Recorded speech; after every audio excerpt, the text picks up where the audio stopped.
Alors, donc en petit préambule, se dire des choses qu'on connaît hein, les uns les autres, mais en tous les cas, ça vaut toujours le coup de se les redire.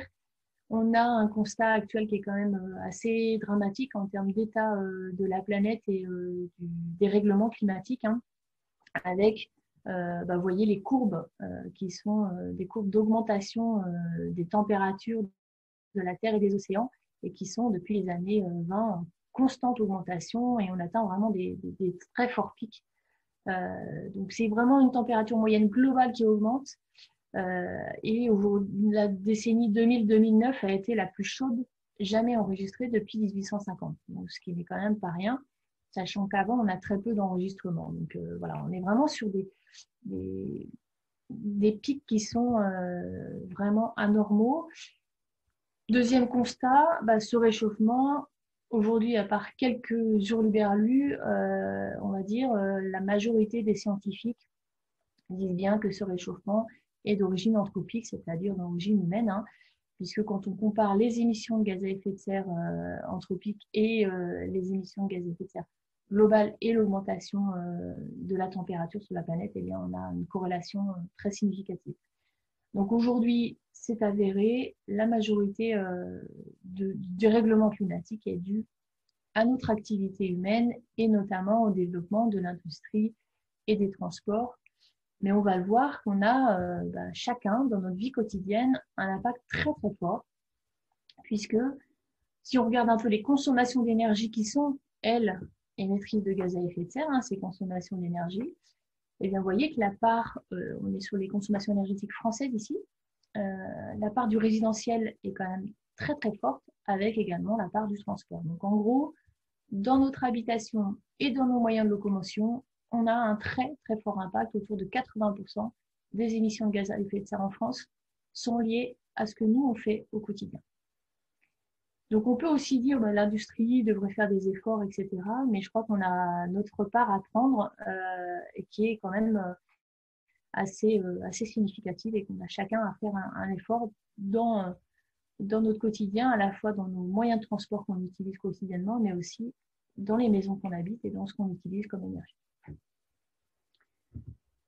Alors ce petit constat, juste pour remettre un petit peu dans le contexte, après, voilà, aujourd'hui, on a cette prise de conscience, on sait qu'il faut rénover. La question, c'est eh bien, par où je commence? Parce que là, voilà, je suis dans une maison des années 70. Quelles sont mes priorités? Par où commencer? C'est ce qu'on va essayer de voir ensemble ce soir.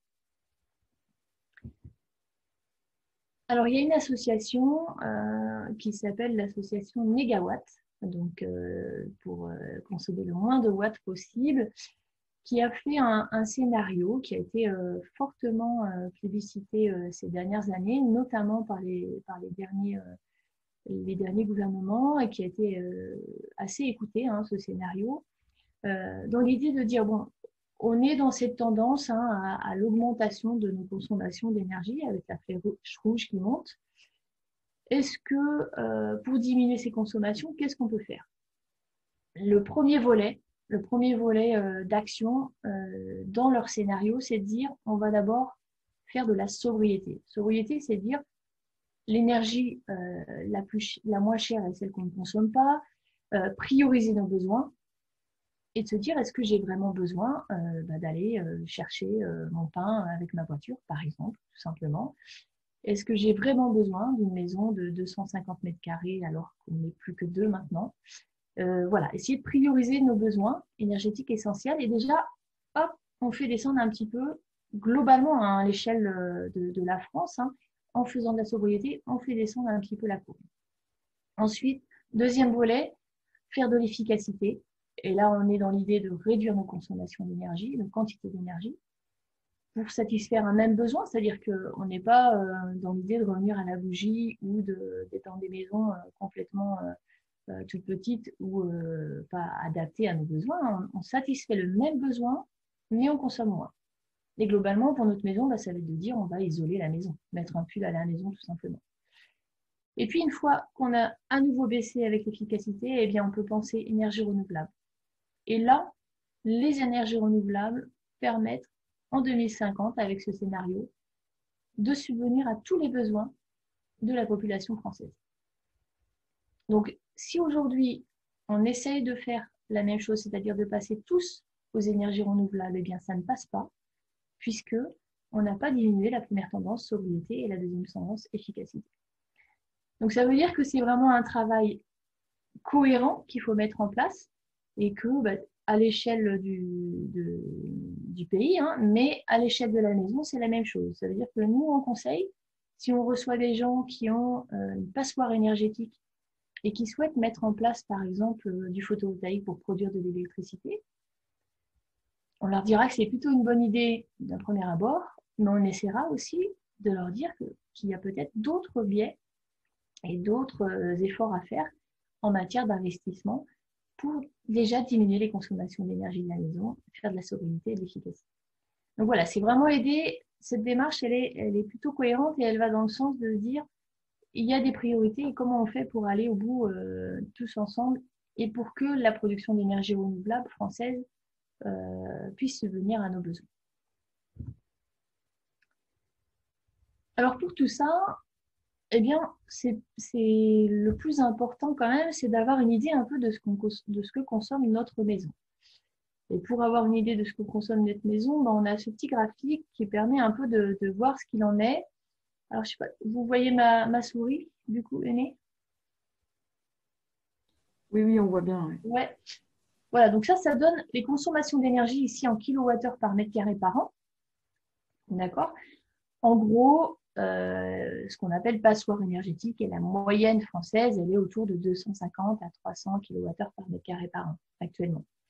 Et donc, vous voyez que on a un espèce de palier ici de toutes les maisons d'avant 1948, qui étaient des maisons plutôt bâties anciens, on va dire, hein, maisons pierre ou pisées ici dans nos régions, et qui consommaient aux alentours de 200 kWh par mètre carré par an. Ce qui était quand même beaucoup, mais ce qui n'était pas forcément énorme par rapport à aujourd'hui. Et puis, guerre 39-45, les 30 glorieuses, on construit vite et mal des bâtiments des années 50-60 qui vont être, eux, des passoires énergétiques et consommer beaucoup plus. Et on les retrouve ici jusque dans les années 70 avec le premier choc pétrolier et les réglementations thermiques qui viennent après et qui vont faire en sorte qu'on va diminuer petit à petit les consommations d'énergie des bâtiments construits et du coup des bâtiments rénovés. Donc voilà, on va dire que le gros effort, il est sur ces bâtiments-là, hein, des années 50 à 70, qui sont les plus énergivores aujourd'hui et qui sont finalement ceux où le moindre travaux va donner des résultats plutôt intéressants, puisque du coup, on parle de tellement loin qu'on est vite efficace. Donc voilà, pour vous donner une idée, c'est pour ça aussi que on n'est pas dans le rénové à tout va, on va dire. Il y a des maisons bâties anciens où peut-être que ce sera trop compliqué ou trop dangereux pour le bâti de venir faire des isolations très conséquentes. On fera peut-être à ce moment-là des corrections thermiques sur ces bâtiments-là et on mettra en place des énergies renouvelables pour pouvoir avoir des bâtiments qui sont quand même peu consommateurs au final ou peu émetteurs de gaz à effet de serre en tous les cas. Donc voilà, c'est pour dire que il n'y a pas une solution magique, mais il y a plusieurs solutions adaptées à chacun. Alors, pour évaluer la performance de son logement, on a le fameux diagnostic de performance énergétique, hein, dont vous avez sûrement entendu parler, qui est maintenant réalisé par des professionnels et qui est réalisé dans toute transaction immobilière. C'est-à-dire que à chaque achat d'une nouvelle maison ou vente, eh bien, ce DPE doit être réalisé. Alors, il vaut ce qu'il vaut, c'est-à-dire qu'il n'est pas très précis, mais il a l'avantage de donner un peu une estimation quand même des consommations d'énergie du bâtiment que vous allez acheter ou que vous allez louer et de situer sur cette étiquette énergie si votre bâtiment est plutôt énergivore ou s'il est moyennement consommateur d'énergie. Voilà. Donc, on a de toute façon les consommations d'énergie d'un côté et puis les émissions de gaz à effet de serre de l'autre qui sont en corrélation avec les sources d'énergie qui sont consommées. Donc ça, c'est un deuxième moyen. Et puis un troisième moyen, on en parlera peut-être avec les personnes que j'ai eues en conseil ce matin, qui ont utilisé un thermokit et qui ont audité un petit peu eux-mêmes leur logement. Donc là, c'est un thermokit qui sera donc un kit, hein, une petite valise avec plusieurs éléments dedans. On en reparlera peut-être à la fin de la conférence, mais qui sera disponible en mairie de Drumettaz à partir de demain jusqu'au 13 mars. Et dans ce kit, vous pourrez utiliser un thermomètre hygromètre, un wattmètre pour mesurer les consommations de vos appareils électriques, un demi-mètre pour mesurer le débit à vos robinets, et puis également une caméra thermique qu'on voit à l'image qui vous permettra de visualiser, comme sur cette image ici, les déperditions thermiques ou les fuites thermiques que vous pouvez avoir dans votre bâtiment. Alors, on ne va pas voir des quantités d'énergie qui sortent, mais on va visualiser plutôt des défauts d'isolation dans la maison et voir si ces défauts sont conséquents ou pas et quels travaux on peut mettre en œuvre pour les enrayer. Alors globalement, petit schéma que vous avez peut-être vu également hein, dans les différentes recherches que vous avez pu faire, on estime que sur une maison des années 70, en gros, on a 30% des pertes qui se font par la toiture, 20% par la ventilation, donc le renouvellement d'air, 20% par les murs, 15% par les menuiseries, 10% par le plancher bas, important le plancher bas en termes de confort notamment, et puis 5% par les ondes thermiques. C'est vraiment très général hein, comme pourcentage, mais ça permet d'avoir un peu de prioriser également les travaux en fonction de ce que vous avez comme isolation ou pas dans la maison. Donc l'idée quand même quand on va rénover sa maison, eh bien c'est de dire on va définir un peu un programme d'isolation pour avoir un bâtiment à la fois confortable. C'est quand même important hein, d'être confort dans sa maison, surtout quand on y est plus longtemps avec des périodes de confinement comme actuellement, ou avec des périodes d'arrêt de travail ou de retraite ou de changement de mode de vie. Ben voilà, on est plus longtemps dans nos bâtiments maintenant. Donc, c'est important de s'y sentir bien. Donc, comment on fait des bâtiments où on se sent bien? Ben, on a une isolation conséquente et durable. On a des ponts thermiques qu'on limite pour éviter ces ponts thermiques qui peuvent aussi créer des moisissures, des problèmes de condensation. Et puis, on a une étanchéité à l'air du bâti soignée qui fait que tout ça dure dans le temps et est performant. Hein. Et si on peut, le plus du plus, eh bien, on va utiliser des matériaux naturels pour créer l'enveloppe de ces bâtiments, ce qui permettra d'avoir un air sain, notamment à l'intérieur de la maison, et d'être sur des écomatériaux qui consomment le moins possible d'énergie pour être fabriqués. Alors, quelques mots sur l'isolation de la toiture, notamment. Hein. On va aujourd'hui, nous, préconiser au niveau de l'ASDER une résistance thermique, hein, le R que vous allez voir dans les devis que vous pouvez avoir, supérieur à 7,5. Donc, en gros, entre 8 et 10, c'est l'idéal. Donc, c'est l'équivalent de 30 cm de laine de bois, de ouate de cellulose ou de laine de verre. Et donc, on sera soit ici, comme sur ces schémas, en soufflage dans les combles perdus. Hein, et on disposera un frein vapeur pour l'étanchéité à l'air quand on est sur plancher bois, notamment dans les combles. Si on est sur une dalle béton, dans ces cas-là, on sera plutôt sur un soufflage direct puisque la dalle est étanche à l'air, donc il n'y aura pas besoin de frein vapeur. Donc là, c'est l'exemple de ouate de cellulose soufflée hein, dans des combles, donc avec la machine ici et le soufflage de la ouate. Donc en toiture, 30-35 cm d'isolant, c'est ce qui est préconisé aujourd'hui. En mur, toujours pour l'enveloppe hein, et l'isolation, on sera plutôt sur une résistance supérieure à 4, donc on sera autour de 16 à 20 cm d'isolant, équivalent aux ouate de cellulose, laine de verre. Si on est sur du polystyrène, en isolation extérieure de mur, par exemple, on sera sur des épaisseurs un petit peu moins importantes, sur 15-16 cm. Ce sera suffisant pour atteindre cette résistance thermique. Mais attention au polystyrène qu'on ne met pas sur n'importe quelle maison, hein, en isolation extérieure notamment. Donc ça, c'est à voir au cas par cas. Et puis en plancher bas, donc le plancher qui donne soit sur le sol, soit sur le terre-plein, soit sur un vide sanitaire, soit sur une cave ou un garage, et bien là, à ne pas négliger non plus, on est sur un R visé de plus de 3,5, donc environ 10 cm de polyuréthane ou polystyrène, et un peu plus, hein, plutôt 15 à 20 si on est centimètres si on est en laine minérale ou en ouate de cellulose. Donc voilà pour l'enveloppe. Une fois qu'on a ça, eh bien, on va également avoir des menuiseries qui vont devenir des sources de déperdition puisque les menuiseries sont à la fois des capteurs solaires, hein, puisqu'ils nous permettent de capter les apports solaires gratuits, mais c'est aussi les points les plus faibles de la maison. Quand on est très bien isolé en mur, même avec du triple vitrage, on sera toujours moins bon au niveau de la menuiserie. Donc voilà, des vitrages performants, eh bien, c'est soit, alors quasiment maintenant tous les doubles vitrages sont ce qu'on appelle peu émissifs, c'est-à-dire qu'ils vont capter plus les rayons du soleil, hein, et garder les infrarouges dans la maison. On a des triples vitrages qui sont aujourd'hui avec des performances très très intéressantes en termes de UW, hein, donc de performance thermique. On peut aller jusqu'à 0,8, hein, comme vous voyez ici, en triple vitrage.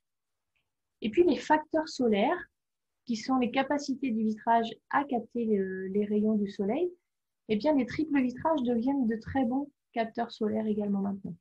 On avait à une époque, vous avez peut-être entendu dire, ben voilà, le triple vitrage, ok, on peut le mettre sur les façades nord, mais au sud, plutôt passer sur du double vitrage pour favoriser les apports solaires. Eh bien, c'est plus vrai maintenant. On a du triple vitrage qui ont des très très bons facteurs solaires, et donc on peut mettre du triple vitrage partout.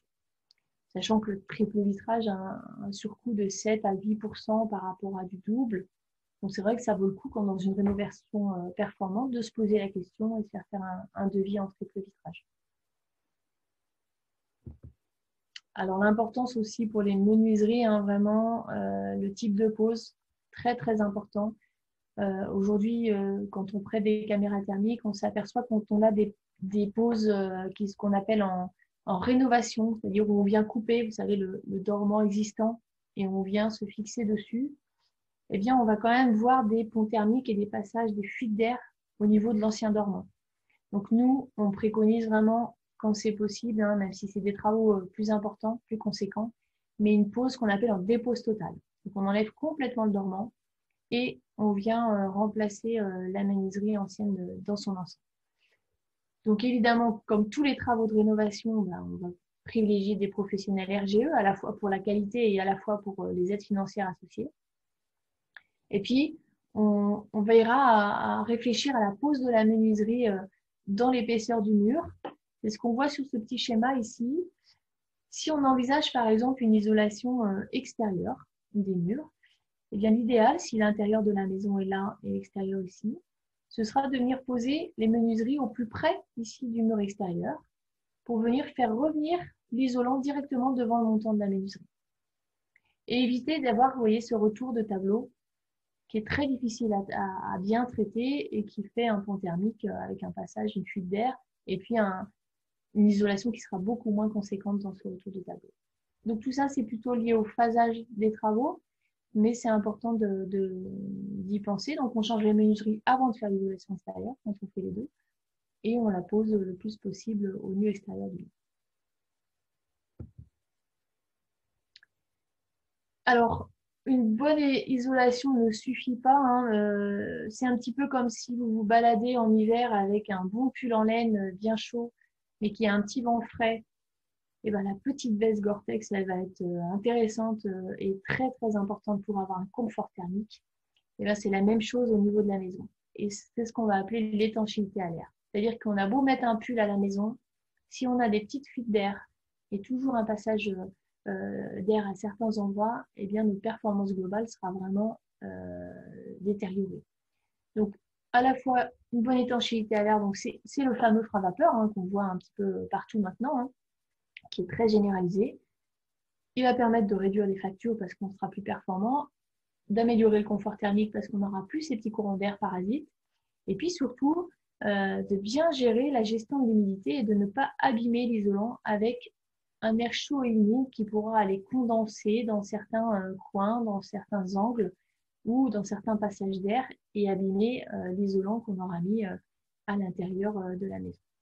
Donc étanchéité à l'air, alors ça paraît souvent un petit peu difficile hein, d'y penser, étanchéité à l'air, on se dit on va habiter dans une bouteille thermos, c'est pas l'idée, hein, c'est vraiment l'idée d'étanchéifier et de ventiler ensuite, on va le voir avec la ventilation qu'on met en place, mais de ventiler de manière mesurée et juste en fonction de ce qu'il est bon de renouveler dans l'air intérieur.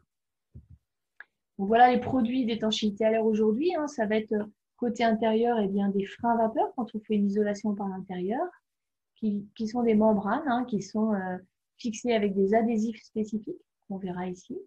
Et puis toutes les entrées dans le bâtiment vont être étanchéifiées. Vous avez peut-être remarqué parfois sur des maisons anciennes, si vous mettez la main devant une prise électrique, eh bien vous avez un petit peu d'air froid qui arrive. Pourquoi? Parce que l'arrivée d'électricité arrive au niveau de votre tableau électrique, qui lui n'est pas forcément étanché à l'air, et les gaines se remplissent d'un air froid qui, par convection, va rentrer dans la maison. Et ça, c'est source d'inconfort, source de déperdition thermique. Donc voilà un peu l'idée. On fait une enveloppe performante, on étanchéifie à l'air, et ensuite on va voir les systèmes qu'on va pouvoir mettre en place. On se laisse quelques minutes pour les questions sur ce sujet de vraiment l'enveloppe du bâtiment. Je vous laisse le temps de lever la main. Vous pouvez vous signaler comme ça et puis Bénédicte vous laissera la parole. N'hésitez pas. Ça peut être par écrit aussi si vous le souhaitez, si vous préférez.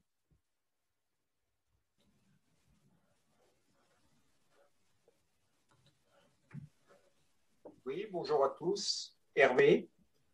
Bonjour. Simplement, par rapport à votre exposé, est-ce que vous êtes en mesure de nous, de nous envoyer après coup un document qui récapitule un petit peu toute votre synthèse de la situation de l'amélioration énergétique? Oui, alors le diaporama sera sur le site internet. D'accord. Hein, à la fois en vidéo et à la fois en PDF pour pouvoir le regarder tranquillement à votre rythme. Et puis, n'hésitez pas à aller voir sur notre site internet puisqu'on a, on a des volets techniques en fait qui sont classés et qui vont plus dans le détail que ce que je fais là, hein, qui est assez succinct pour toucher tous les domaines. Mais du coup, des volets par thématique, si vous voulez, avec des précisions. On a des fiches techniques que vous pouvez télécharger. Tout à l'heure, je vous donnerai un exemple d'une maison rénovée et on a également des fiches de site, puisque en période normale, c'est-à-dire hors Covid, on fait des visites de chantier en rénovation régulièrement le samedi matin. Et on fait à chaque fois une fiche de site qui peut donner aussi des idées de rénovation, des idées voilà, de mise en place et puis qui permet aux gens de rencontrer des artisans également. Donc voilà, allez fouiller sur notre site internet et puis le diaporama sera sur le site. D'accord, très bien. Merci. Oui, bonjour, Michel. Bonjour. J'aurais deux questions. La première, est-ce qu'on peut cumuler au niveau des aides l'isolation des combles ou planchers bas avec le remplacement des fenêtres porte-fenêtres? Oui, alors on va toucher quelques mots sur les aides, mais les aides financières nécessitent une conférence à part entière, tellement c'est simple. Mais en tous les cas, voilà, on peut cumuler les aides. Alors, la particularité pour les fenêtres, c'est que depuis l'année dernière, le changement de fenêtre qui est aidé, c'est seulement les fenêtres qui étaient du simple vitrage auparavant. Ouais. Donc, si vous avez du double vitrage, même ancien, et que vous souhaitez le changer, vous n'aurez pas d'aide financière pour ça. Mais par contre, les aides sont cumulables avec des plafonds, si vous voulez, d'aide. MaPrimeRénov', dont vous avez peut-être entendu parler, eh bien, c'est un plafond d'aide qui va jusqu'à 20 000 €. D'accord. Voilà. Moi, c'était des fenêtres effectivement anciennes, mais qui avaient du double vitrage. Ouais, j'ai vu que la subvention, c'était de l'ordre de 40 € par fenêtre. C'était pas performant au niveau de la subvention. Voilà. Non, c'est pas grand-chose pour les fenêtres. Les volets, c'est de l'ordre de 1 €. Quoi. Ouais. La toiture ou les murs sont plus aidés que les menuiseries, c'est sûr. D'accord. Mais donc, il est bien possible de cumuler les deux aides, fenêtre plus plancher bas ou isolation des combles. Voilà, oui, tout à fait. Merci. Alors, Michael, j'ai une question dans le chat concernant l'isolation. Alors, il faut que je retrouve. Quelle préférence entre isolation des murs intérieurs ou extérieurs? Oui, alors c'est une très bonne question puisqu'on n'est pas rentré dans ce détail-là. Euh, il y a beaucoup plus d'avantages à isoler par l'extérieur quand c'est possible. D'une part parce qu'on va limiter les ponts thermiques. Alors, le pont thermique, c'est un mot un peu technique, hein, mais qui dit que vous pouvez visualiser facilement quand vous avez une maison par l'extérieur et que vous regardez par l'extérieur avec une caméra thermique. En fait, on va voir une maison qui est isolée par l'intérieur. Si on la regarde par l'extérieur avec la caméra, on va voir la dalle intermédiaire qui sera chaude. D'accord? On va voir un trait rouge sur le mur qui montrera qu'en fait, par cette dalle, eh bien, l'air et la chaleur sortent directement comme des ailettes de radiateur. Donc, l'isolation par l'extérieur va permettre de limiter ces ponts thermiques de dalle intermédiaire, les ponts thermiques également d'angle qu'on va percevoir. Et puis, autre chose, l'isolation par l'extérieur va permettre également de garder l'inertie à l'intérieur de la maison. C'est-à-dire que le mur lourd, en fait, amène de l'inertie, donc du stockage d'énergie. Et si on s'isole par l'extérieur, ben, ce stockage d'énergie reste dans la maison. Alors que si on s'isole par l'intérieur, ben, on se coupe un peu de cette inertie. Donc, énormément d'avantages pour isoler par l'extérieur. Nos pays voisins ne font quasiment que ça maintenant en construction neuve, hein, l'Autriche ou l'Allemagne. On a beaucoup de retard en France, mais on s'y met de plus en plus. Et c'est vraiment, quand c'est possible, l'idéal.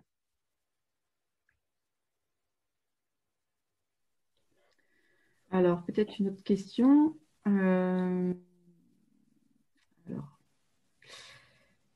Alors, on ne vous entend pas. NC. Voilà. Vous m'entendez? Ah, vous avez été doublé. Ah bon. Il y a un monsieur qui essaie de parler. Allez-y, monsieur Reboul, allez-y. Bon. Si dans l'habitat ancien, si on remplace les anciennes ouvertures, qui peuvent fuir un petit peu ou beaucoup, par des ouvertures actuelles, est-il nécessaire d'installer aussi une VMC? Oui, alors c'est aussi une très très bonne question, hein, parce que en fait, quand on va dans l'habitat ancien, rendre finalement étanche la maison en enlevant un peu les fuites d'air parasites que vous pouviez avoir par les menuiseries anciennes, notamment, qui n'étaient pas forcément très jointes ou qui donnaient des petits courants d'air, eh bien, vous étanchéifiez votre maison et vous avez besoin, dans ce cas-là, de renouveler l'air intérieur pour deux raisons essentielles. Pour renouveler l'air vicié et donc pollué, si vous voulez, de la maison, par la combustion, par les plastiques qu'on met dans la maison, par les produits d'entretien, etc. Première raison. Et deuxième raison, pour limiter la vapeur d'eau à l'intérieur de la maison et limiter les points de condensation. Si on ne met pas de ventilation alors qu'on réétanchifie, notamment en mettant une ventilation, en changeant les menuiseries, pardon, eh bien dans ces cas-là, on a des risques de condensation potentielle dans les points froids qui resteront présents. Donc oui, la ventilation est obligatoire aujourd'hui, hein, vraiment nécessaire. D'accord. Merci. Et donc ce sera, comme vous dites, à envisager au moment du changement des menuiseries, c'est-à-dire que si on est sur une simple flue, on va le voir avec un schéma tout à l'heure, eh bien, il faudra commander des menuiseries avec des entrées d'air pour les pièces de vie que sont salon et chambre, hein, pour qu'il y ait de l'air neuf qui rentre dans ces pièces-là.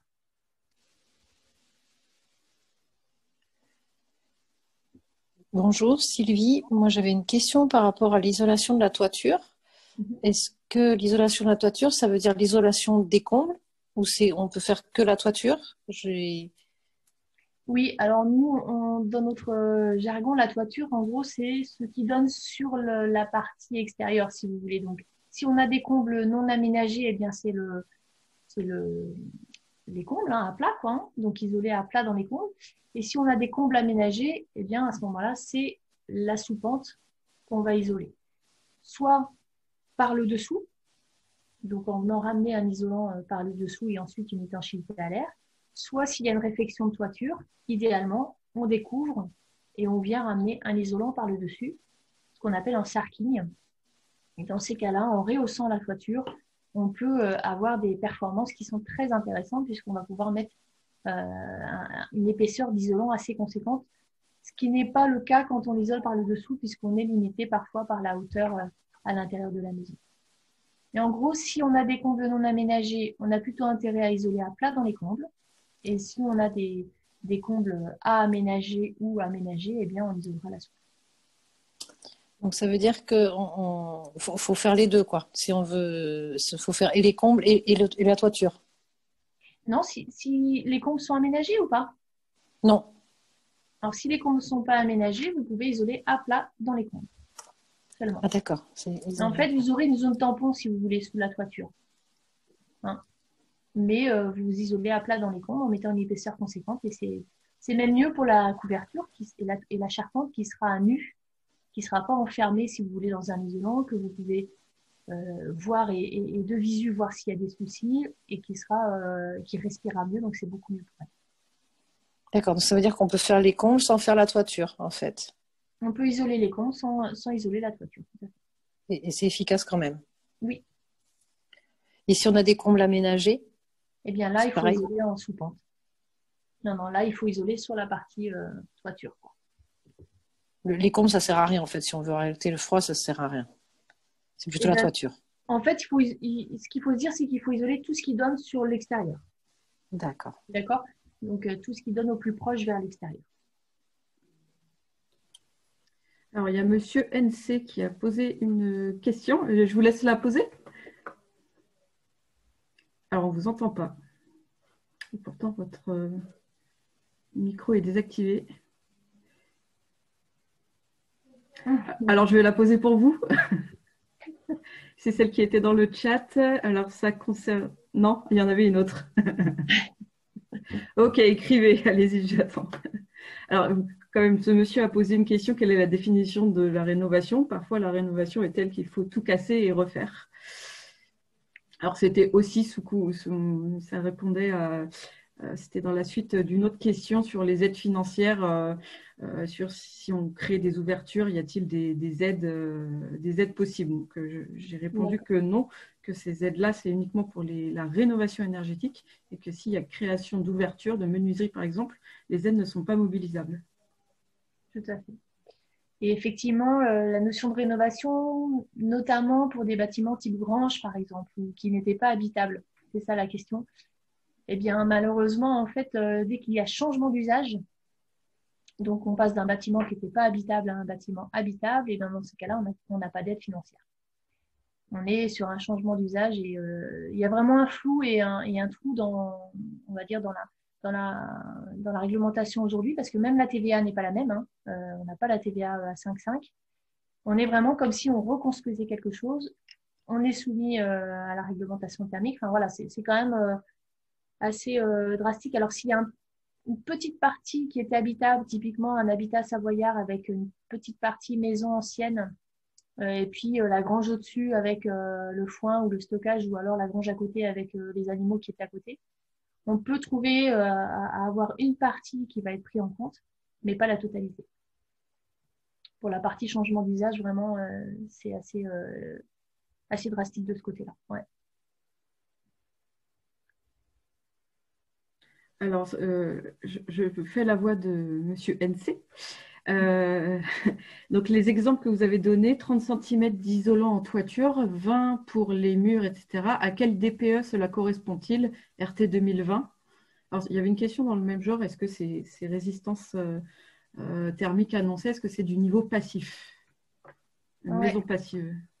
Alors, passif, ce sera encore un peu plus.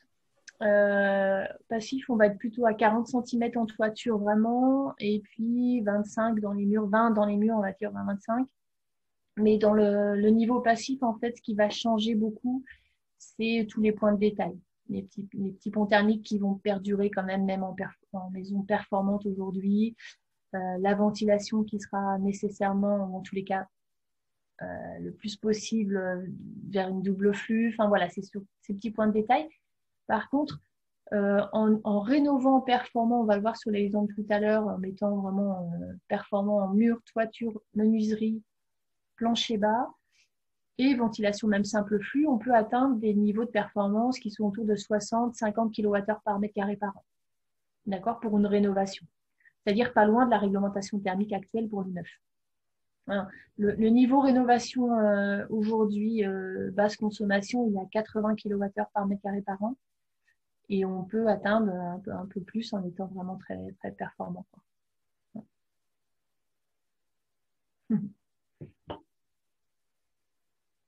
On va peut-être dérouler la suite, sauf si tu as d'autres questions, Bénédicte. Je sais pas.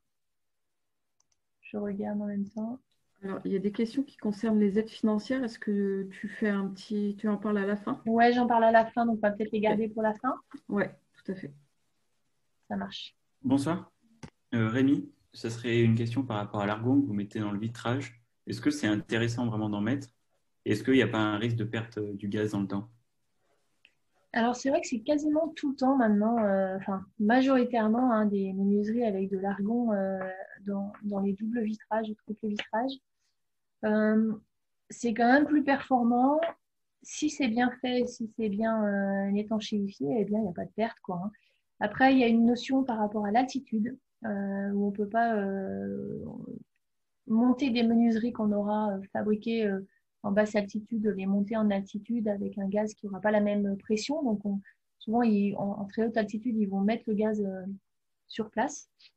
Mais voilà, sinon, il n'y a pas de contre-indication et de perte de gaz dans le temps, quoi, hein. À ma connaissance, il n'y a pas de souci à ce niveau-là si c'est bien fait, quoi.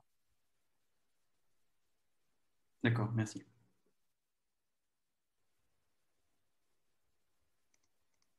Est-ce que l'isolation du plancher bas avec un système chauffant correspond à une isolation?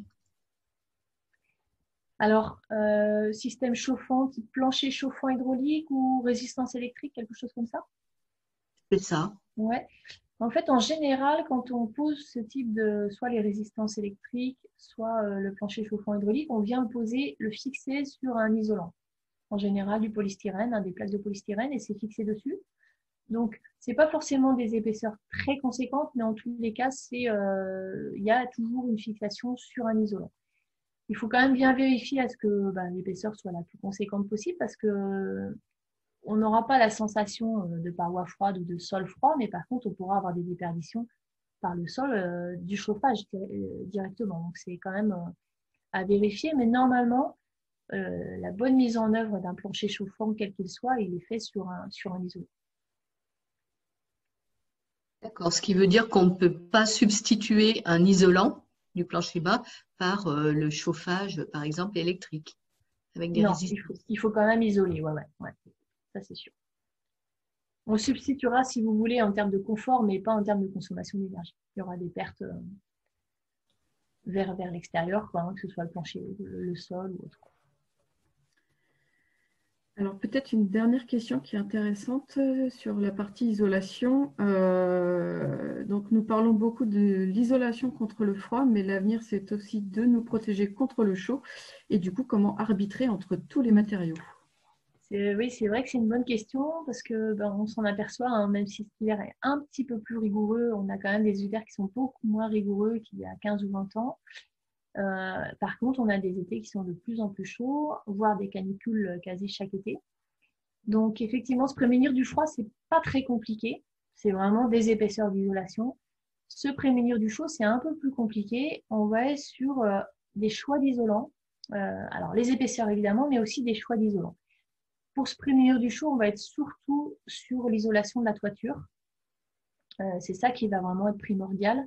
Et là, ça va être le choix en termes de densité d'isolant qui va jouer. C'est-à-dire qu'il va falloir viser des isolants qui ont des densités autour de 55 à 60 kg au mètre cube. Typiquement, ça va être les laines de roche ou laines de verre, mais à forte densité, donc en plaques vraiment rigides. La ouate de cellulose insufflée, la laine de bois, mais surtout pas le polyuréthane, le polystyrène, qui sont des matériaux certes très isolants contre le froid et performants, mais par contre qui sont très légers et qui ont des densités très faibles. Donc du coup, en termes de limitation des surchauffes, on ne sera pas très bon. Donc il y a ça. Il y a aussi à faire attention à tout ce qui est fenêtres de toit, donc Velux. Ces fenêtres de toit, elles sont des apports solaires très importants. Donc si c'est un aménagement de comble avec pas de possibilité de faire des chiens assis, vous savez, des fenêtres qui s'avancent dans le toit parce que voilà, c'est des surcoûts aussi. Et dans ces cas-là, vraiment veiller à mettre un occultant extérieur au Velux pour limiter les surchauffes, parce que là, on a des surchauffes très importantes par ce biais-là.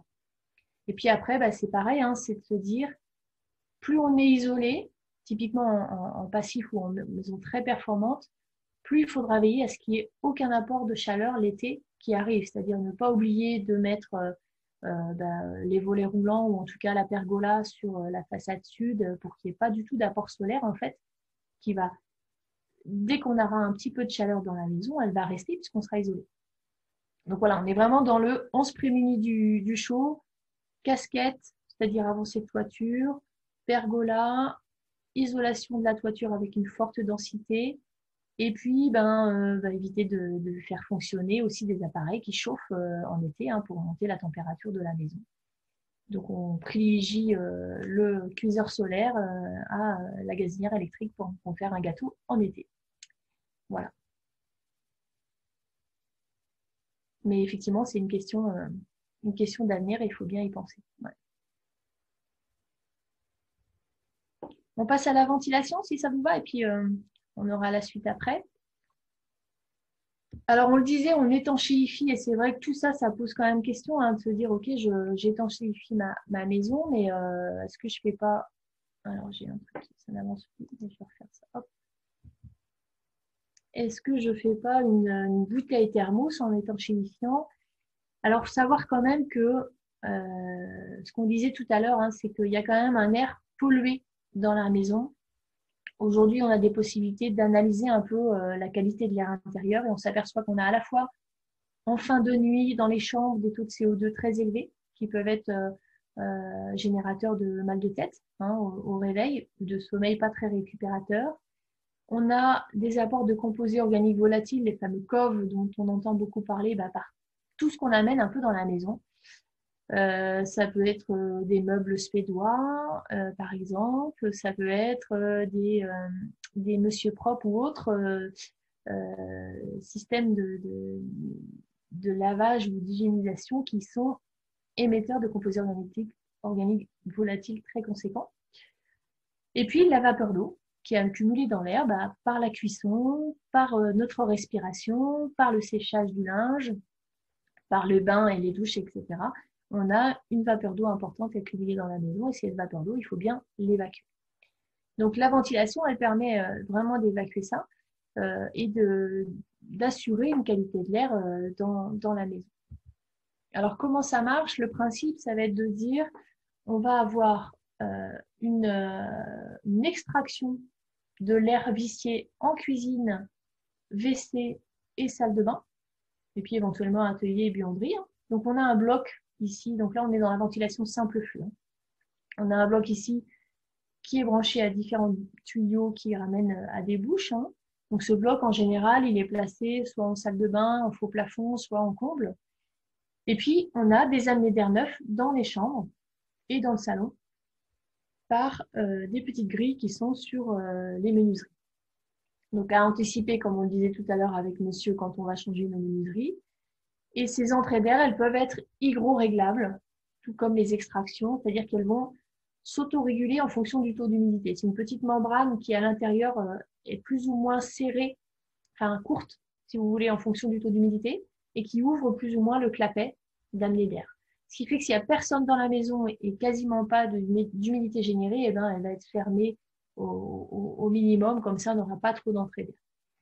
Donc l'idée, c'est vraiment, j'extrais salle de bain, WC, cuisine, et comme je crée une dépression, j'ai une amenée d'air naturelle par les chambres et les séjours, et vous voyez, ça fait normalement un balayage de toute notre maison, toute notre pièce de vie par de l'air neuf. Donc ça, c'est vraiment la ventilation simple flux. 2 mots sur la ventilation double flux dont on entend pas mal parler. Alors, en rénovation, elle va être dans des rénovations ultra performantes et très étanches à l'air parce que l'idée, c'est quand même que tout passe par elle. Et donc, si on a des petites fuites parasites ou des endroits où on n'a pas très bien géré l'étanchéité à l'air, c'est dommage parce que la ventilation double flux, elle va consommer un peu plus d'énergie. Et puis, si tout ne passe pas par elle, on perd en qualité, quoi. Donc, c'est le même principe. On aura un bloc. Alors, au lieu d'avoir un bloc qui fait, on va dire, 50 cm par 50 cm, on a un bloc qui fait plutôt 1 mètre par 1 mètre. Donc, beaucoup plus conséquent parce que à ce bloc, toutes les bouches vont arriver. C'est-à-dire que même les amenées d'air dans les chambres et le salon vont être amenées ici à ce bloc. Et on va faire croiser dans un échangeur de chaleur l'air qu'on extrait, donc l'air pollué de la maison. On le fait croiser avec l'air qu'on amène dans la maison. C'est-à-dire que l'hiver, au lieu d'amener de l'air à 12 degrés en ce moment, eh bien, on amène de l'air qui est préchauffé par l'air qu'on a fait sortir de la maison. Donc, on va dire gain énergétique très intéressant de la double flux. Gain en qualité de l'air aussi parce qu'on peut rajouter des filtres sur l'air qu'on fait ramener dans la maison, alors que sur la ventilation simple flux, bah, l'air qui arrive, il arrive de l'extérieur sans filtre. Donc, beaucoup de gains. Par contre, c'est vraiment un appareil à part entière qu'on doit, on va dire, surveiller, changer les filtres. Voilà, c'est vraiment un appareil à part entière et qui se met, pour nous en tous les cas à l'ASDER, on estime que c'est des appareils qui se mettent dans des rénovations très performantes. Voilà pour la ventilation. Même petit temps, est-ce que vous avez des questions sur ce sujet-là, qui est quand même assez complexe hein, parfois?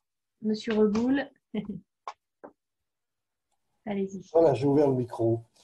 Dans l'habitat ancien, c'est une question un petit peu difficile à traiter, mais donc il y a des ouvertures qui ont des fuites, ça c'est pas bien. Mais on voit que si on veut rénover, on remplace les ouvertures par des ouvertures performantes et on organise ensuite les fuites par une VMC. Alors, quand peut-on estimer que ça vaut la peine ou pas? Ouais. Alors, c'est vrai que c'est une bonne question. Hein. On change les menuiseries. C'est le temps d'installer une VMC quand même dans l'habitat ancien. Ouais. Alors, en fait, on a tendance à dire que l'habitat ancien respire, entre guillemets. Donc, alors on est plus sur de la perspirance, c'est-à-dire que c'est de l'humidité. Nous, on appelle ça de la perspirance dans notre langage. C'est de dire, c'est pas respirer, ça voudrait dire qu'il y a des trous. Perspirer, ça veut dire c'est plus la veste Gore-Tex, vous voyez, qui du coup fait pas passer l'air, mais laisse passer l'humidité. Donc, l'habitat ancien, type pisé avec des enduits à la chaux, type habitat en pierre avec des enduits pareils à la chaux ou des joints à la chaux, il a cette capacité à gérer l'humidité. Donc pour la gestion de l'humidité, c'est pas trop un souci de ne pas avoir de ventilation dans ces bâtiments-là. Par contre, pour la qualité de l'air intérieur et la pollution de l'air intérieur, bah, il ne le gère pas quand même, quoi. Donc c'est vrai que nous, on préconise quand même des ventilations, quoi qu'il arrive, même dans le bâti ancien. Alors ce qu'il faut se dire, c'est qu'avant, bah, il y avait des petits trous un peu partout avec vos menuiseries anciennes, mais vous ne savez pas mesurer quelle quantité d'air finalement est renouvelée naturellement dans la maison. Alors qu'après, en mettant des menuiseries neuves et des grilles de ventilation, et ben là, vous mesurez, c'est-à-dire qu'on va mettre un débit de ventilation adapté à la surface de votre logement et à la quantité d'air à renouveler. On va mettre des grilles adaptées et on renouvelle l'air qu'il faut renouveler. Donc certes, on fait des trous dans les menuiseries alors qu'on va remplacer des menuiseries qui étaient un petit peu percées, mais on mesure ce qu'on renouvelle et on en a vraiment besoin. Ouais. Alors après, c'est vrai qu'il y a des gens qui ont aussi des habitudes de fonctionnement, qui vont ventiler régulièrement, plusieurs fois par jour, même en plein hiver.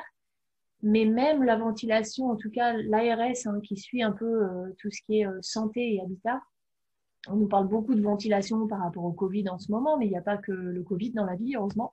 Mais il y a plein d'autres maladies et d'autres besoins de ventiler les maisons pour la qualité de l'air. Et les 5 minutes d'ouverture ne suffisent pas à renouveler complètement l'air intérieur. Donc, c'est vrai que c'est quand même une notion à prendre en compte. On a besoin de renouveler notre air intérieur et l'ouverture des fenêtres ne suffit pas. Et elle est intéressante, il faut quand même le faire, mais ça ne suffit pas. Ça répond du coup à votre question? Un peu, oui. Un peu. Quel est financièrement? Oui, alors au niveau gain énergétique, c'est sûr que vous allez le gagner si vous voulez en confort. Parce que les petits trous que vous avez dans les anciennes menuiseries, eh bien c'est inconfortable. Et puis la paroi froide, si vous voulez, la sensation de paroi froide, elle est très inconfortable aussi. C'est-à-dire que quand on a une paroi qui va rayonner à 16 ou 17 degrés, on aura besoin de chauffer plutôt à 21 pour avoir une sensation de confort aux alentours de 19-20. Quand on a une paroi, un double vitrage performant qui rayonne plutôt à 19-20 degrés, eh bien, on n'aura pas besoin de chauffer à 1 degré de plus, quoi. Et là, on gagne en énergie. Parce que 1 degré en plus, c'est 7 à 8% de consommation d'énergie en plus. Vous voyez, donc c'est là où on va gagner, quoi, sur la notion de confort et du coup, sur le thermostat qu'on va mettre. Ok, merci.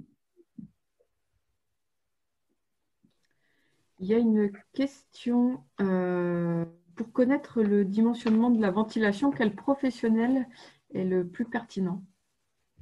Alors, le terme de ventiliste n'existe pas, en tout cas n'est pas très connu, mais c'est le métier, c'est plutôt des électriciens en fait hein, qui font les ventilations et qui mettent en place les ventilations aujourd'hui. Donc, renseignez-vous auprès des électriciens, également auprès des revendeurs hein, de systèmes de ventilation, simple flux ou double flux, qui vont pouvoir dimensionner la ventilation en fonction de la quantité d'air à renouveler, donc de votre surface et surtout de votre volume de maison et de pièces.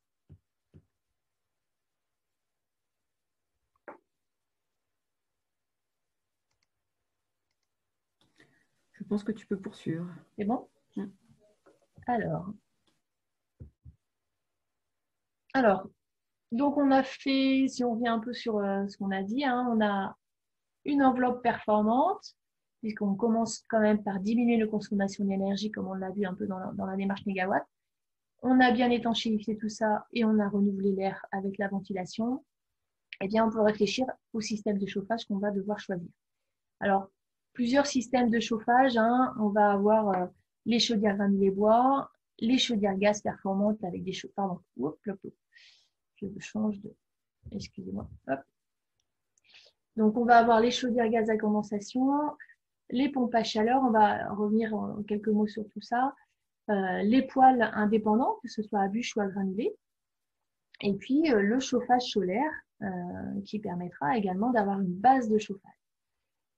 Et pour tous les systèmes qu'on installera, il faudra veiller à installer également une régulation pour optimiser au mieux, c'est ce qu'on voit sur l'image là, de se dire, optimiser le réduit notamment la nuit, le réduit pendant les périodes d'absence, pour avoir une consommation d'énergie la plus adaptée à notre besoin.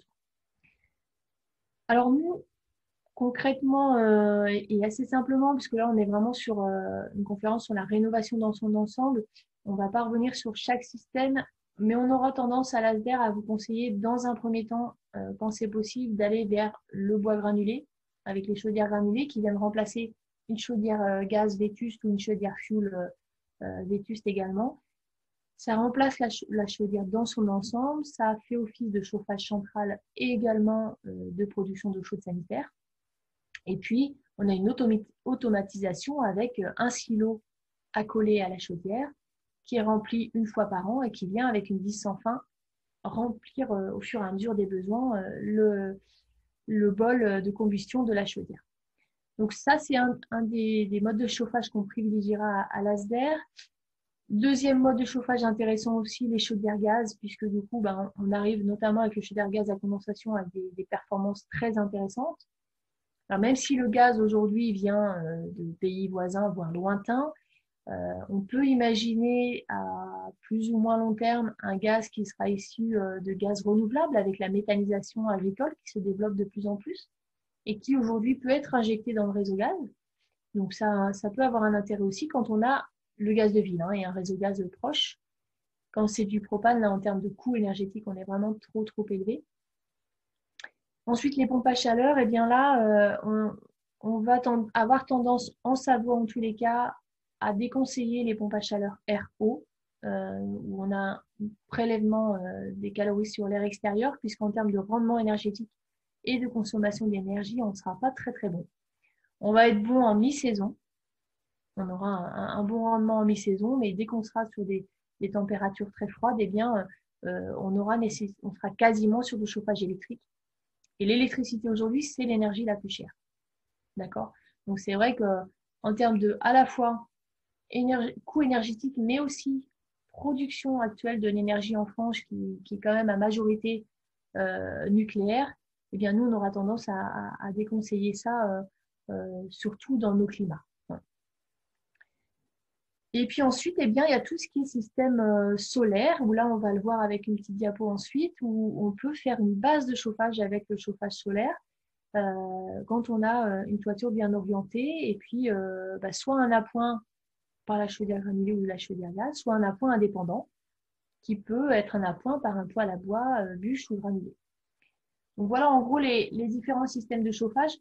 On va dire qu'on n'a pas Quand on est chauffé au fioul, c'est vrai qu'on n'a pas le gaz de ville, ben, on n'a pas beaucoup de choix hein, de changement de système, on va dire, pour être à la fois vertueux au niveau environnemental et puis économiquement intéressant.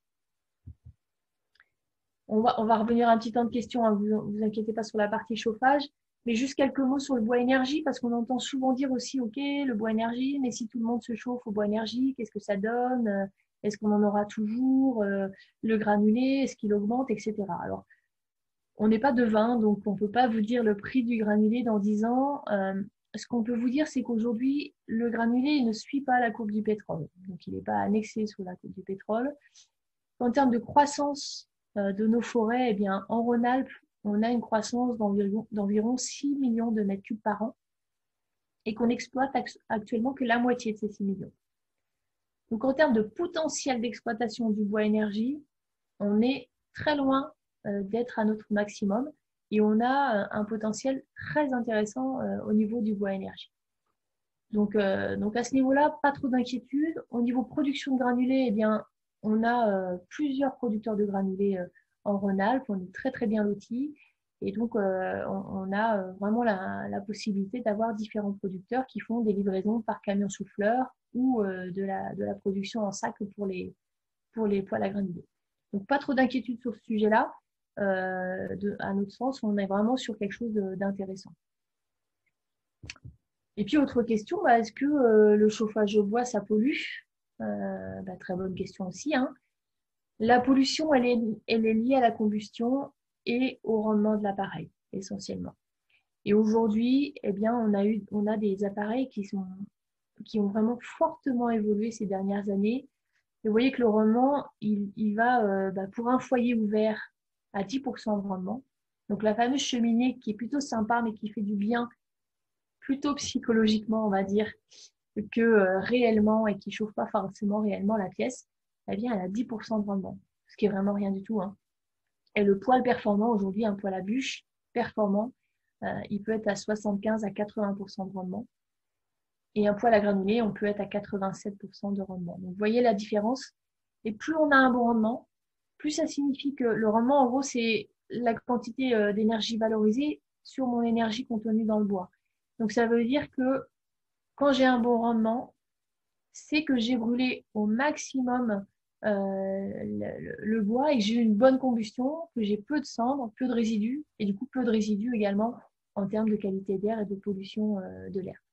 Donc, c'est vraiment lié, quand on parle pollution et chauffage au bois, c'est lié au type d'appareil qu'on a. Donc, les appareils vétustes et anciens, effectivement, polluent en termes d'émissions de particules, hein, des PM10 notamment. Et puis, donc c'est ça. Et c'est également le choix du bois. Donc, du bois très sec polluera beaucoup moins, voire peu, par rapport à du bois humide où là, on aura une pollution très importante puisqu'on aura de l'énergie nécessaire pour sécher ce bois. Donc voilà, choisir son appareil de bois, indépendant de bois, ce sera à la fois un poêle très performant. Donc il y a la notion de flamme verte. Hein, maintenant, l'ADEME donne des étoiles, hein, flamme verte, 7 étoiles. Donc là, c'est un rendement performant. C'est une installation conforme avec un tirage performant. Donc en général, on retube la cheminée. C'est un poêle étanche à l'air pour que l'air du poêle soit prise à l'extérieur, c'est-à-dire avec une amenée d'air qui vient de l'extérieur et qui arrive directement dans le poêle pour avoir une meilleure combustion. Et puis, c'est une puissance adaptée également, c'est-à-dire qu'on va avoir intérêt à plutôt sous-dimensionner les poêles pour qu'ils fonctionnent au maximum et plutôt à fort feu plutôt qu'en réduit. Quand on est en réduit, on imagine que la température de combustion est plus faible et dans ces cas-là, on a plus de pollution de l'air. Donc, ça ne se fait pas non plus à la légère. C'est important d'être accompagné aussi pour avoir un bon choix dans son appareil indépendant. Et pour revenir sur les poêles à granulés, le gros avantage du poêle à granulés, c'est qu'on le programme. Et donc, on peut demander à son poêle de démarrer 1 heure avant de se lever le matin, 1 heure avant de rentrer du travail le soir. Contrairement à son poêle à bûche, qu'en général, on démarre et le temps qu'il donne ce qu'il doit donner, soit c'est l'heure de se coucher, soit c'est l'heure de partir au travail ou d'aller à l'extérieur. Donc, c'est vrai que c'est le gros avantage du poêle à granulés, c'est sa programmation.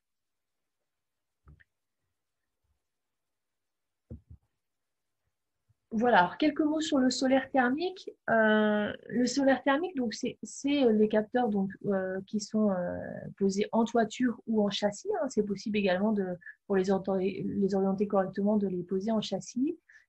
On va avoir soit le chauffe-eau solaire, soit le chauffage solaire.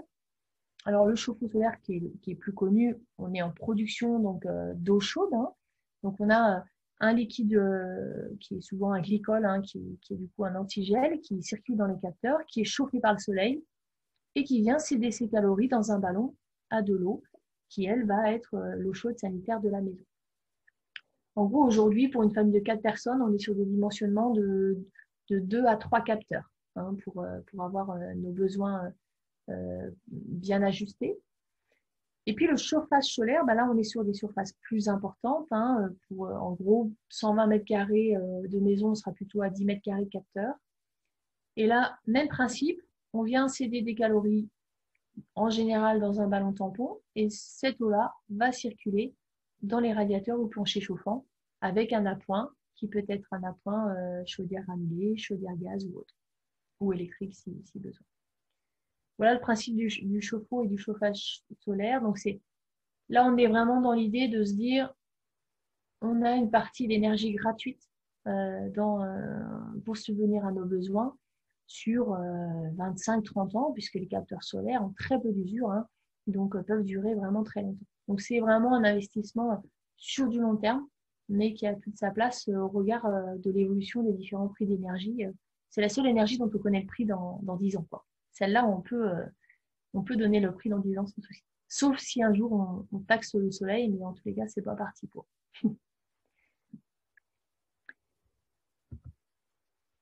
Alors peut-être quelques questions sur ce volet chauffage. Alors oui, moi j'ai une question du chat, alors j'en ai deux même.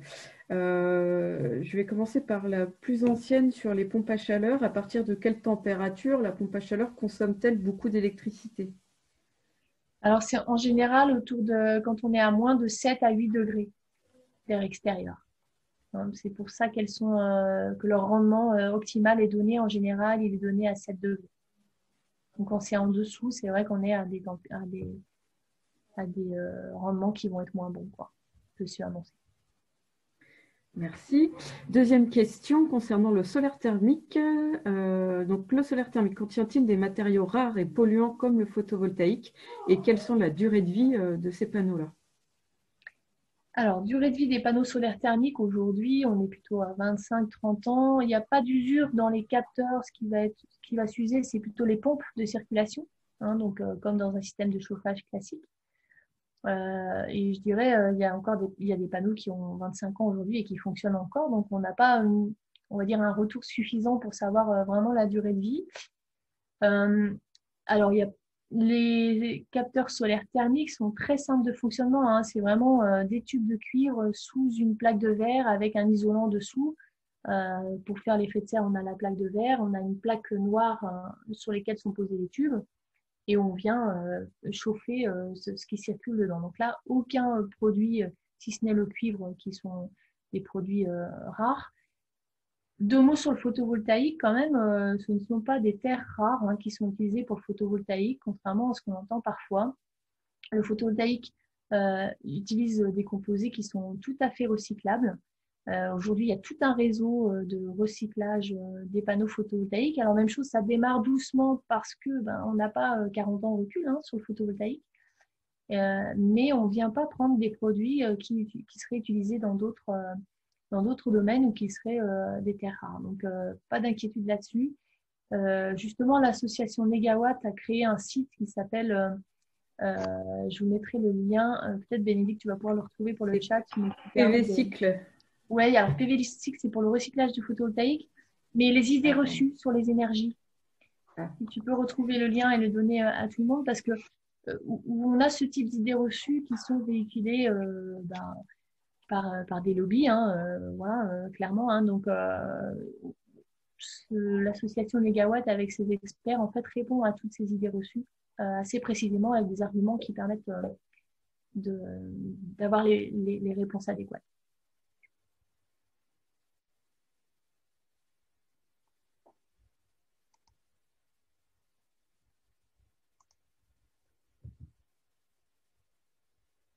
On est bon pour les questions sur le chauffage? J'étais en train de chercher le site. Du coup, il y en avait quelques-unes, il me semble.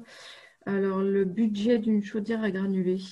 Alors, budget d'une chaudière à granulés, en remplacement d'une chaudière fuel, par exemple, on sera pour une maison de 120, 150 mètres carrés, autour de entre 17 et 18 000 euros.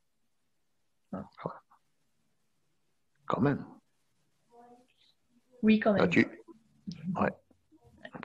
Ce que tu devrais regarder, c'est plutôt l'histoire de... Pour le granulé d'une chaudière, c'est qu'en fin de compte, il faut pouvoir stocker en quantité. Voilà, c'est vrai. Alors, il faut stocker en quantité, en gros, toujours pour cette maison de 120, 150 mètres carrés, on est en général autour de 10 mètres cubes de silo, idéalement. Hein, pour, le minimum de livraison par les camions souffleurs, c'est 3 mètres cubes, donc 3 tonnes, pardon. Donc, voilà, nous, on préconise de faire des silos aux alentours de 8-10 mètres cubes, ce qui fait en gros 5 mètres carrés au sol. Mais oui, ça nécessite un peu de stockage. Donc, soit par un silo qu'on fait soi-même, soit par des silos textiles qui sont vendus par les vendeurs de chaudières et qui sont du coup plutôt carrés, quoi, hein, avec des montants en bois et puis un textile avec la vis au fond. Bonsoir, moi j'avais une question sur les pompes à chaleur géothermiques. Vous n'en avez pas parlé. Est-ce que c'est quelque chose qui est envisageable en région Rhône-Alpes et en particulier en Savoie? Oui, alors c'est vrai qu'on n'en parle pas, mais parce qu'il n'y en a pas tant que ça, des projets, mais c'est vrai que c'est plutôt intéressant, parce que là, géothermique, donc pour resituer pour les gens qui ne visualisent pas ce que c'est, donc là, on va dire sur la vraie pompe à chaleur, hein, c'est-à-dire qu'on va aller capter les calories dans le sol, soit de manière horizontale, soit de manière verticale, avec un forage vertical ou horizontal. La difficulté, c'est que souvent, en horizontal, il faut quand même un petit peu de terrain. Donc voilà, c'est pas forcément faisable partout. Et en vertical, on a des coûts qui sont assez élevés.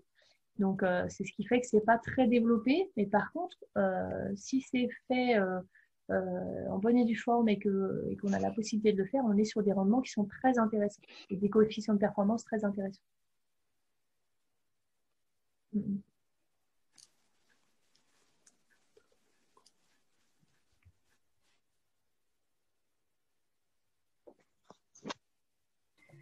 Alors, j'ai trouvé le site sur les idées reçues. Donc, c'est décrypter l'énergie et je viens de mettre le lien Internet dans le chat. Super. On passe à la dernière partie, si ça vous va.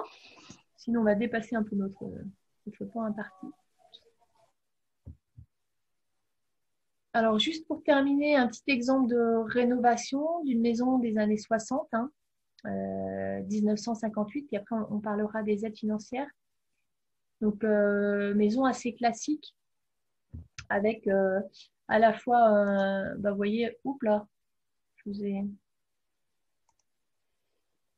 perdu l'écran, hein, c'est ça? Oui, c'est ça, oui. Le revoilà? Le revoilà. C'est bon. Il ne faut pas que je clique avec ma souris. Donc, on a le avant-après, donc sur cette maison. Donc, maison en parpaing sur une partie et béton sur une autre partie. Comble perdu non isolé. Au niveau du plancher bas, on est sur terre-plein. On est en simple vitrage bois et une chaudière gaz vétue. Et ce qui a été fait, donc c'est une isolation extérieure. Donc là, on a une partie des travaux qui ont été faits en autoconstruction, hein, avec des caissons de ouate de cellulose insufflée. En comble perdu, 40 cm de ouate de cellulose également insufflée à plat. Et puis en plancher bas, un plancher chauffant posé sur 8 cm de plaques de polyuréthane. Avant de faire l'isolation extérieure, des menuiseries qui ont été changées pour du triple vitrage bois. Et puis une chaudière granulée, un chauffe-eau solaire et des panneaux photovoltaïques. Donc voilà le projet de cette maison. Je donne un petit peu en image pour avoir une idée un peu de ce qui peut se faire. Hop. Voilà, donc l'isolation extérieure, ça peut se faire en collant, comme on le connaît le plus souvent, des plaques de polystyrène donc, sur les murs, mais on peut également faire des caissons, comme ici, qu'on vient remplir avec un isolant. Ça peut être de la laine de bois, de la ouate de cellulose. Hein. Et puis sur ces caissons, on va finir avec un pare-pluie et puis un bardage ensuite. Donc ça, c'est une possibilité d'isolation extérieure, notamment en fabrication, autoconstruction. Là, on a la pose des panneaux. Alors, ça permet de voir que la pose des panneaux, nous, on va préconiser maintenant pour les panneaux photovoltaïques et thermiques d'être plutôt en pose le plus souvent en surimposition, comme ici. On est sur des surimpositions qui sont assez esthétiques, hein, donc, qui ont bien changé et qui permettent à la fois, si on a un problème sur un panneau, de le changer sans avoir un problème d'étanchéité possible de la couverture, et puis qui permettent également pour les panneaux photovoltaïques d'être bien ventilés.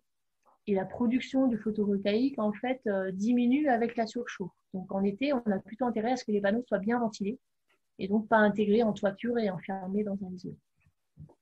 Ici, on est sur le soufflage de la ouate de cellulose avec donc, la machine qui souffle la ouate en comble perdu. Et puis, on n'en a pas parlé, mais pour l'isolation extérieure également, si on veut limiter les ponts thermiques, il faudra également, quand c'est possible, couper les balcons, comme ici, pour venir dissocier le balcon futur de la maison. Parce qu'autrement, notre balcon, si on l'entoure d'isolation extérieure, il continue à être un pont thermique, la fameuse ailette de radiateur qui devient assez conséquente. Donc voilà, là on est sur un exemple de rénovation globale et performante, mais qui sur ces maisons-là, finalement, s'avère très intéressant puisqu'il n'y a rien avant. C'est presque plus facile sur les maisons des années 60-70 que sur des maisons des années 90 ou 85 où on a un petit peu d'isolant, mais pas beaucoup et on ne sait pas trop que faire. Là, finalement, on a quelque chose de performant au final en faisant toute l'enveloppe. Alors, quelques mots sur les aides financières pour terminer. Alors, cette petite nébuleuse pour vous montrer que c'est voilà, justement un amas de différentes aides qui sont très complexes à maîtriser et à comprendre. Je ne vais pas vous demander de vous y retrouver dans ce schéma, mais l'idée, c'est de vous lister un petit peu les aides, sachant que à la fois, on a beaucoup d'informations sur notre site internet sur le sujet. On a également une conférence, web conférence qu'on a fait en décembre qui est visualisable également sur le site et qui est encore d'actualité. Et puis, on en refera une au courant mars normalement sur le sujet. Donc tenez-vous prêts et suivez notre actualité. Mais normalement, toutes les informations sont sur notre site sur le sujet. Alors, pour les lister, donc, on a la TVA à taux réduit. On a une TVA à 5,5 pour tous les travaux de rénovation aujourd'hui. On a le prêt à taux zéro, donc qui va jusqu'à 30 000 € de prêt pour 1, 2 ou 3 travaux et qui donc est octroyé par votre banque ou une banque voisine, qui est donc obligatoire à octroyer pour les banques. Alors après, elles vont peut-être en ce moment vous dire qu'elles ont des taux qui sont tellement bas que ça ne vaut pas le coup de s'embêter avec ça, mais vous y avez droit, vous pouvez le demander, c'est au prêt. On a également les certificats d'économie d'énergie ou prime énergie qu'on entend aussi souvent, qui sont octroyés. En fait, c'est le principe des pollueurs-payeurs. Donc, c'est les producteurs et vendeurs d'énergie qui doivent payer des taxes pour pollution ou aider les gens à faire des économies d'énergie, ce qui leur permet de se dédouaner de leur pollution. Et donc, là, c'est fonction de à la fois l'état initial de votre maison et les travaux que vous allez faire et des économies d'énergie générées par ces travaux. Que vous allez avoir droit à telle ou telle aide en fonction des travaux effectués. Donc, les certificats d'économie, seule petite chose à savoir, il faut faire la demande certificat d'économie avant de faire le devis. Autant les autres aides, c'est avant les travaux, autant les certificats d'économie, la demande doit être faite avant de faire les devis. Et puis ensuite, on a un programme du département de la Savoie, alors qui est sous condition de ressources, mais qui permet de financer aussi pour tous les Savoyards des travaux d'isolation et d'économie d'énergie et également de chauffage au bois. Et on a la fameuse MaPrimeRénov' qui, elle, remplace en fait le crédit d'impôt transition énergétique qui était présent jusqu'à fin d'année dernière et qui a des critères de revenus avec 4 niveaux et 4 couleurs de revenus et qui, selon les critères de ressources, peuvent être sur des aides qui peuvent être assez conséquentes puisqu'on peut avoir 4 000 € jusqu'à 8 000 € d'aide, par exemple, pour une chaudière granulée, selon nos critères de revenus. Donc, ça vaut le coup de regarder ça.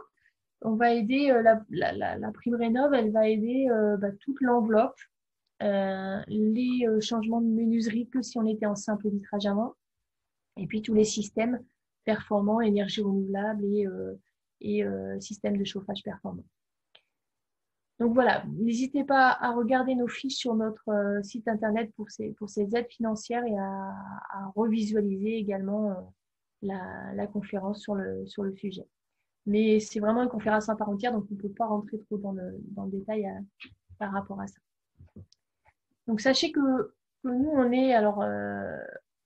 on est relativement submergé par les demandes en ce moment. Donc on est à votre écoute et on est également présent donc au téléphone pour répondre à vos demandes. On a un petit délai en ce moment, alors qui n'est pas énorme, mais 2 à 3 jours pour répondre à vos demandes, alors qu'avant on arrivait à répondre dans la journée. C'est dû à la forte affluence des demandes. Donc c'est plutôt bien, c'est qu'il y a des gens qui se posent des questions et qui vont se mettre en route pour faire des travaux de rénovation. Donc ça nous donne, on va dire, à être optimiste sur l'avenir. Mais voilà, ça donne un petit délai de prise en compte de vos demandes. On a des rendez-vous en permanence décentralisés sur le territoire de Grand Lac, sur différents secteurs, alors qui se font en visio ou au téléphone en ce moment. Mais en tous les cas, vous pouvez prendre rendez-vous avec un conseiller, c'est gratuit, qui va prendre 1 heure, 1 heure et demie pour discuter de votre projet avec vous et vous accompagner sur plusieurs rendez-vous qui sont possibles. Donc voilà, n'hésitez pas à nous contacter, soit pour des rendez-vous en permanence décentralisée, et puis je rappelle que, ou soit par téléphone, pardon, et je rappelle que vous pourrez aussi emprunter le thermokit prochainement pour faire un petit peu le bilan de votre maison et voir ce qu'il en est. Alors le principe du thermokit, c'est que vous allez pouvoir l'emprunter 2 à 3 jours. Vous ramenez vos images à la mairie de Drumettaz, puisque c'est elle qui prête le thermokit. Et ensuite, on analysera ensemble les images, c'est-à-dire qu'on fera des permanences décentralisées pour venir analyser avec vous vos images thermiques. Ce qui permettra de ne pas être tout seul devant ces images et d'avoir un regard extérieur sur vos images. Voilà. Alors, il y a encore un petit temps de questions si vous le souhaitez. Et puis, peut-être un petit mot de conclusion après, Monsieur Mister, si vous en... Ouais, je voulais juste préciser pour le thermokit. Donc, comme on a bien communiqué en amont pour les réservations du kit, sur le mois où on aura le thermokit à la mairie, tous les créneaux ont déjà été pris. D'accord. Donc, ça a été plébiscité. Donc, on ne pourra pas satisfaire tout le monde, malheureusement. Ouais. Alors, parce qu'en plus, c'est vrai que j'ai oublié de le dire, mais le thermokit, en tout cas pour l'aspect caméra, ça s'emprunte quand il fait froid, puisqu'il faut qu'il y ait 15 degrés d'écart entre l'intérieur et l'extérieur. Donc là, on est jusqu'à mi-mars, il me semble, avec vous. Oui, jusqu'au 10 mars. Voilà. Et donc après, le risque, c'est qu'il ne fasse pas suffisamment froid pour faire des images pertinentes, quoi. Donc, on renouvellera ça l'hiver prochain. Soyez patients si vous n'avez pas pu l'emprunter. Est-ce qu'il faut habiter Drumettaz pour l'emprunter ou appartenir à Grand Lac? Monsieur Mister. Donc, en faisant partie donc Grand Lac, il y a une convention avec l'ASDER, donc toutes les personnes habitant sur Grand Lac bénéficient de ce service-là. Donc, nous, on a fait une démarche vis-à-vis de la commune de Drumettaz-Clarafond pour justement informer nos concitoyens, mais c'est vraiment ouvert à toute la population de Grand Lac. Il y a pas de... Donc, soit vous pouvez vous rapprocher de Grand Lac ou pour avoir un peu plus d'informations. Et c'est pas possible d'en avoir plus pour de thermokit? Sur la commune de Drumettaz? Oui.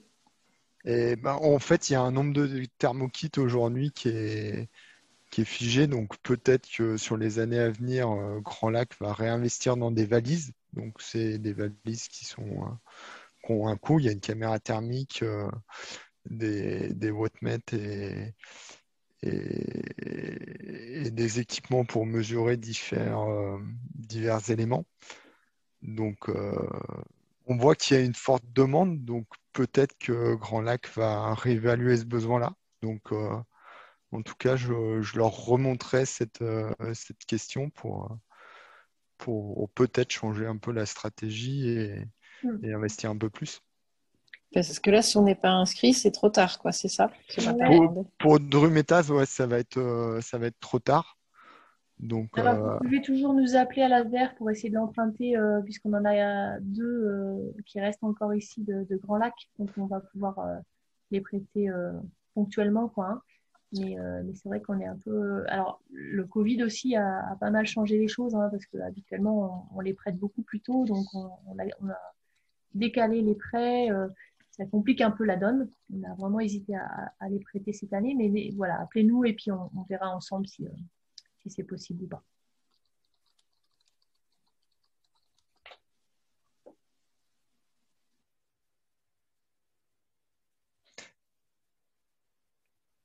Voilà, je pense qu'on a terminé pour la soirée. Écoutez, en tous les cas, merci de votre présence et merci d'être resté malgré le fait que ça a duré un peu plus que prévu. On espère qu'on a répondu en partie à vos questions. Donc voilà, n'hésitez pas à revenir vers nous, à aller aussi visiter notre site internet et vous informer par vous-même. Et puis dès qu'on fera soit des conférences, on va dire non virtuelles, non réelles, on va dire sur Drumettaz ou sur Grand Lac, vous en serez informés. Et puis également, on espère pouvoir faire des visites de sites, continuer des animations comme on faisait auparavant. Et on vous informera de tout ça. Donc, bonne soirée à tous et puis à bientôt.